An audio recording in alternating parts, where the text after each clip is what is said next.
ನಮಸ್ಕಾರ ಎಲ್ಲರಿಗೂ ಪ್ರಿಯಾ ಸುಚಿ ಚಾನಲ್ಗೆ ಸ್ವಾಗತ. ನಾನಿವತ್ತೊಂದು ಸಿಂಪಲ್ ಆಗಿ ಮಾಡುವಂಥ ಒಂದು ಮೊಟ್ಟೆ ಸಾರಿನ ರೆಸಿಪಿಯನ್ನು ತೋರಿಸ್ತಾ ಇದ್ದೀನಿ. ಅದು ಕೂಡ ಕೇವಲ ಒಂದು 15ರಿಂದ 20 ನಿಮಿಷ ಸಮಯ ಇದ್ದರೆ ಸಾಕು, ಸೂಪರ್ ಟೇಸ್ಟಿಯಾಗಿ ನೀವು ಮೊಟ್ಟೆ ಸಾರನ್ನು ಮಾಡ್ಕೊಳ್ಬೋದು. ಇದು ಚಪಾತಿ ಜೊತೆ, ಅನ್ನದ ಜೊತೆ, ರೊಟ್ಟಿ ಜೊತೆ ಎಲ್ಲದ್ರ ಜೊತೆಗೂ ಸೂಪರ್ ಆಗಿರುತ್ತೆ. ಬಹಳ ಸುಲಭನೇ ಮಾಡ್ಕೊಳ್ಳೋದಕ್ಕೆ. ನೀವು ಅಡುಗೆ ಹೊಸದಾಗಿ ಕಲಿತಿರೋರು ಕೂಡ ಇದನ್ನು ನೋಡಿಕೊಂಡ್ರೆ ಆರಾಮಾಗಿ ಸುಲಭವಾಗಿ ಮಾಡ್ಕೊಳ್ಬೋದು. ಬನ್ನಿ ಈ ಸೂಪರ್ ಆಗಿರೋಂಥ ಮೊಟ್ಟೆ ಸಾರನ್ನು ಯಾವ ರೀತಿಯಾಗಿ ಮಾಡೋದಂತ ನೋಡ್ಕೊಳ್ಳೋಣ. ಮೊದಲಿಗೆ ಒಂದು ಮಿಕ್ಸರ್ ಜಾರ್ ತೊಗೊಳ್ಬೇಕು. ಮಿಕ್ಸರ್ ಜಾರ್ಗೆ 1 ಕಪ್ನಷ್ಟು ತೆಂಗಿನಕಾಯಿ ತುರಿ ತೊಗೊಳ್ಬೇಕಾಗುತ್ತೆ.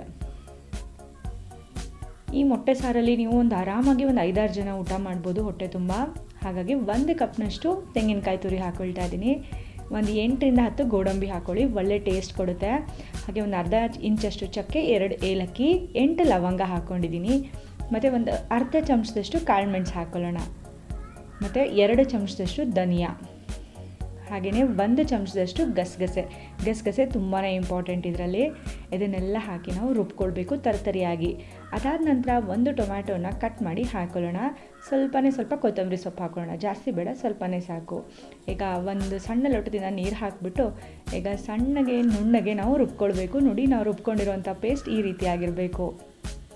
ಈ ಮಸಾಲ ಪೇಸ್ಟನ್ನ ತೆಗೆದಿಟ್ಕೊಳ್ಳೋಣ. ಈಗ ಒಂದು ದೊಡ್ಡ ಕಡಾಯಿನ ತೊಗೊಂಡಿದ್ದೀನಿ. ಈ ಕಡಾಯಲ್ಲಿ ನಾನು 3ರಿಂದ 4 ಚಮಚದಷ್ಟು ಎಣ್ಣೆ ಹಾಕ್ಕೊಳ್ತಾ ಇದ್ದೀನಿ. ಎಣ್ಣೆ ಚೆನ್ನಾಗಿ ಕಾದ ನಂತರ 1 ಈರುಳ್ಳಿಯನ್ನು ತೆಳ್ಳಗೆ ಸ್ಲೈಸ್ ಮಾಡಿ ಹಾಕ್ಕೊಳ್ಬೇಕು. ನಾನು ರುಬ್ಬೋದಕ್ಕೆ ಈರುಳ್ಳಿ ಹಾಕಿಲ್ಲ, ಈಗಲೇ ಹಾಕ್ಕೊಳ್ತಾ ಇರೋದು. ಮತ್ತು ಶುಂಠಿ ಬೆಳ್ಳುಳ್ಳಿ ಪೇಸ್ಟ್ ಕೂಡ ಹಾಕ್ಕೊಳ್ತಿದ್ದೀನಿ, ಅರ್ಧ ಚಮಚ. ತುಂಬ ಕಡಿಮೆ ಬೇಕಾಗುತ್ತೆ ಇದಕ್ಕೆ ಶುಂಠಿ ಬೆಳ್ಳುಳ್ಳಿ ಪೇಸ್ಟ್. ಈರುಳ್ಳಿ ಮತ್ತು ಶುಂಠಿ ಬೆಳ್ಳುಳ್ಳಿ ಪೇಸ್ಟನ್ನ ಚೆನ್ನಾಗಿ ಫ್ರೈ ಮಾಡ್ಕೊಳ್ಳೋಣ, ಹಸಿ ವಾಸನೆ ಹೋಗೋವರೆಗೂ. ಚೆನ್ನಾಗಿ ಫ್ರೈ ಮಾಡ್ಕೊಂಡ ನಂತರ ಇದರಲ್ಲೇ ನಾವು ಅಚ್ಚ ಖಾರದ ಪುಡಿಯನ್ನು ಹಾಕ್ಕೊಳ್ಬೇಕು, 3 ಚಮಚದಷ್ಟು. ಯಾಕಂದರೆ ಮೊಟ್ಟೆ ಸಾರಿಗೆ ಒಳ್ಳೆ ಬಣ್ಣ ಬರಬೇಕಂದ್ರೆ ಈ ಥರ ಈರುಳ್ಳಿ ಎಣ್ಣೆಯಲ್ಲೇ ಫ್ರೈ ಮಾಡ್ಕೊಳ್ಳುವಾಗಲೇ ಅಚ್ಚ ಖಾರದ ಪುಡಿ ಹಾಕೋದ್ರಿಂದ ಒಳ್ಳೆ ಬಣ್ಣ ಬರುತ್ತೆ. ಹಾಗಾಗಿ 3 ಚಮಚದಷ್ಟು ನಾನು ಅಚ್ಚ ಖಾರದ ಪುಡಿ ಹಾಕಿದ್ದೀನಿ. ಹಾಕಿ ಕೂಡ ಒಂದು 30 ಸೆಕೆಂಡ್ ಹಾಗೆ ಫ್ರೈ ಮಾಡ್ಕೊಳ್ಳೋಣ. 30 ಸೆಕೆಂಡ್ ಆದ ನಂತರ ರುಬ್ಬಿಟ್ಕೊಂಡಿರೋಂಥ ಮಸಾಲ ಪೇಸ್ಟನ್ನ ಪೂರ್ತಿಯಾಗಿ ಹಾಕೊಂಡ್ಬಿಡೋಣ. ಇನ್ನು ಉಪ್ಪು ಹಾಕಿಲ್ಲ, ಉಪ್ಪು ಆಮೇಲೆ ಹಾಕ್ಕೊಳ್ತೀನಿ ನಾನು ಸಾರು ಕುದಿಯುವಾಗ. ಈಗ ಅಷ್ಟು ಮಸಾಲ ಪೇಸ್ಟನ್ನ ಹಾಕೊಂಡ ನಂತರ ಈ ಮಿಕ್ಸರ್ ಜಾರ್ನ ತೊಳೆದ್ಬಿಟ್ಟು ನಾನು 1.5 ಅಥವಾ 2 ಕಪ್ನಷ್ಟು ನೀರನ್ನು ಹಾಕ್ಕೊಳ್ತೀನಿ. ನೀವು ಕನ್ಸಿಸ್ಟೆನ್ಸಿ ನೋಡಿಬಿಟ್ಟು ಹಾಕ್ಕೊಳ್ಳಿ, ನೀರು ಎಷ್ಟು ಬೇಕು ಅಂತ. ಸ್ವಲ್ಪ ಗಟ್ಟಿ ಬೇಕು ಅಂದರೆ 1.5 ಕಪ್ ಸಾಕು, ಸ್ವಲ್ಪ ತೆಳ್ಳಗಿರಲಿ ಅಂದರೆ 2 ಕಪ್ ನೀರು ಹಾಕ್ಕೊಳ್ಳಿ. ಮಸಾಲ ಪೇಸ್ಟ್ನೆಲ್ಲ ಚೆನ್ನಾಗಿ ಈರುಳ್ಳಿ ಮಸಾಲೆ ಜೊತೆ ಮಿಕ್ಸ್ ಮಾಡ್ಕೊಂಡಿದ್ದೀನಿ. ಈಗ ನಾನು ನೀರನ್ನು ಹಾಕ್ಕೊಳ್ತೀನಿ. ನಾನು 2 ಕಪ್ನಷ್ಟು ನೀರು ಹಾಕ್ಕೊಳ್ತಾ ಇದ್ದೀನಿ. ಯಾಕೆಂದರೆ ನಾರ್ಮಲ್ ಕನ್ಸಿಸ್ಟೆನ್ಸಿಯಲ್ಲಿ ನಾನು ಸಾರು ಮಾಡ್ಕೊಳ್ತಿದ್ದೀನಿ, ತುಂಬ ಗಟ್ಟಿಯಾಗಲ್ಲ. ಹಾಗಾಗಿ 2 ಕಪ್ ನೀರನ್ನು ಹಾಕಿ ಚೆನ್ನಾಗಿ ಮಿಕ್ಸ್ ಮಾಡ್ಕೊಳ್ಳೋಣ. ಮಿಕ್ಸ್ ಮಾಡ್ಕೊಂಡ ನಂತರ ಇದನ್ನು ಕುದಿಯೋದಕ್ಕೆ ಬಿಡಬೇಕು. ಯಾವಾಗ ಕುದಿಯೋದಕ್ಕೆ ಸ್ಟಾರ್ಟ್ ಆಗುತ್ತಲ್ಲ ಆಗ ನಾವು ಇದರಲ್ಲಿ ಉಪ್ಪು ಹಾಕ್ಕೊಳ್ಳೋಣ. ನಾನು 2 ಚಮಚದಷ್ಟು ಉಪ್ಪು ಹಾಕ್ಕೊಂಡಿದ್ದೀನಿ, ಕಲ್ಲುಪ್ಪು. ಉಪ್ಪು ಹಾಕಿದ ನಂತರ ಈಗ ಮೊಟ್ಟೆಯನ್ನು ಒಡೆದು ಹಾಕೋಣ. ಡೈರೆಕ್ಟಾಗಿ ಮೊಟ್ಟೆ ಯಾವತ್ತೂ ಒಡೆದು ಹಾಕಬೇಡಿ.